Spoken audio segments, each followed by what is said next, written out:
পারিজাত ফুল কভু মলিন না হয়, পারিজাত ফুল কভু মলিন না হয়।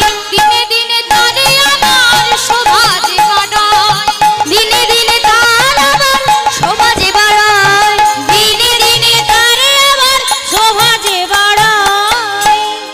বলছে পারিজাত ফুল মলিন না হয়, কখনো শুকিয়ে যায় না বাবা। আর সেই ফুল গোবিন্দ কি করেছে, নয় ফুল নিয়ে এসে রুক্মিণী মায়ের খোপার মধ্যে দাগিয়ে দিয়েছে। সত্যভামা দেবী বললেন তো এবার কি বিচিত্র ব্যাপার।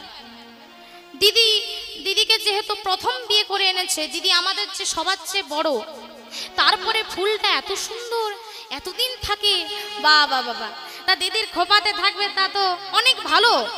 সুখবর এনেছেন আপনি, অনেক দিন থাকবে দিদির খোপাতে, ঠিক আছে আমি গিয়ে দেখে নেব। বলছেন না মা না, তুমি বুঝতে পারছো না, তুমি বুঝতে পারছো না ওই ফুলের কতটা গুরুত্ব।